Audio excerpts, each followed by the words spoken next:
أنا سأتطرق لشق التحديات، لأن هذا ما تقدم به الأستاذ عبد اللطيف هو داخل في التحديات التي يواجهها أو تواجهها سياسة التشغيل بالمغرب. كما يعلم الجميع التحديات كبيرة ورهانات قوية تنتظر لا الحكومة ولا الفاعلين عموما في المنظومة ديال التشغيل بالمغرب.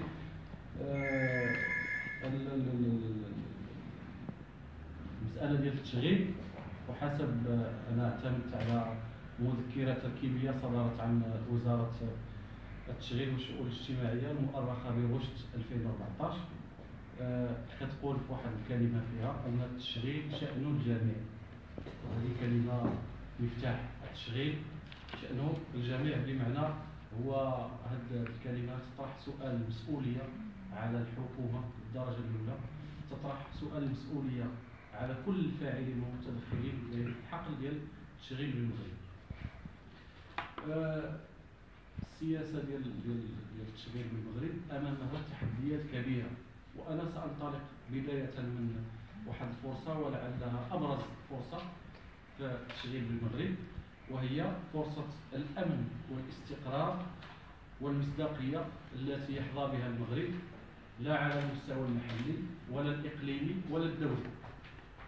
فنحن جميعا واعون بهذه المسألة. هذه هي مسألة مهمة وبالغة الأهمية فيما يخص قطاع التشغيل بالمغرب.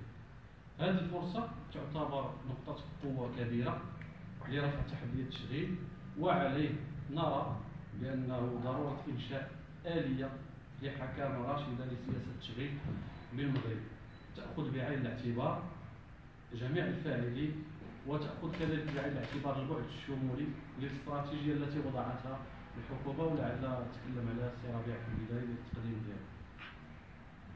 تحديات بعجالة ألخصها في 3 عناصر.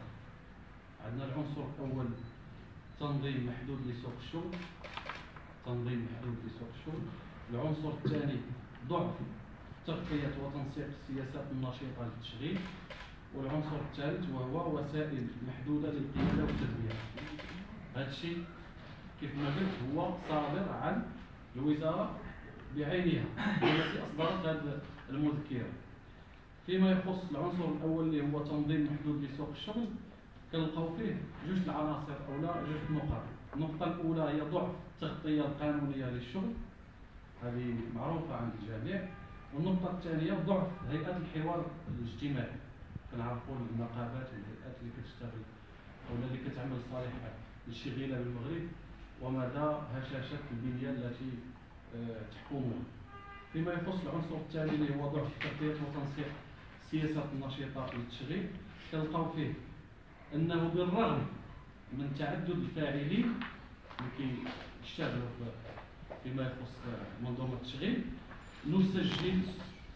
نسجل ضعف التنسيق، ضعف كبير بين التنسيق فيما يخص الفاعلين. ثم نسجل كذلك انحصار ومحدودية البرامج النشيطة للتشغيل. وهنا غادي نتكلموا على استهداف محدود يقتصر على المقاولات الكبرى، لعل الجميع يعرف هذه المسألة هذه ويشهد بها.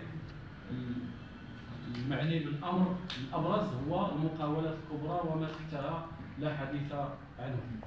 غياب التدابير الموحدة والموحدة، يعني كاين واحد التشتت التدابير والإجراءات اللي كتاخذها الحكومة. ثم تغطية ضعيفة لنظام الوساطة، وهنا أقصد الوكالة الوطنية لإنعاش التشغيل والكفاءات الأناطق. نسجل ضعف النظام ديال التسيير ديال هذه الوكالة في المغرب. ثم هذا راجع ضعف الوكالة راجع لضعف الموارد البشرية اللي كتشتغل في الوكالة، هذا طبيعي. ثم كاين ضعف تنسيق بين وكالة الوساطة العمومية والخاصة، لا لطيف ولا المؤسسات اللي كتشتغل في المجال ما كاينش واحد التنسيق بيناتهم. النقطة الثالثة ولا العنصر الثالث والأخير هو محدودية وسائل القيادة والتدبير، وهنا كنركز على هيئات التشاور وأقصد المجلس الأعلى لإنعاش التشغيل، ثم المجالس الجهوية التابعة له والإقليمية، ثم هيئات التشاور الدستورية، وهادشي راه كاين في القوانين المنظمة لسوق الشغل بالمغرب.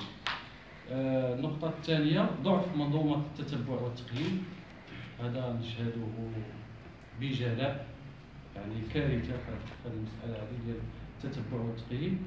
ثم النقطة الأخيرة تمويل محدود لسياسة التشغيل، يعني الدولة لا تنهج واحد السياسة اللي من شأنها أنها ترفع بالمستوى ديال التشغيل في المغرب. ملاحظة أخيرة، هذا قانون التشغيل لا يستفيد منه سوى الأجراء الذين يتوفرون على عقد عمل رسمي، بمعنى ثلث الأجراء.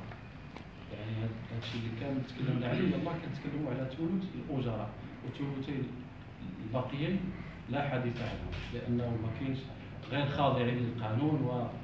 فهذه بعض التحديات، لعله كاينه تحديات كثيره. اقتصر في الكلمه على هذه التحديات هذه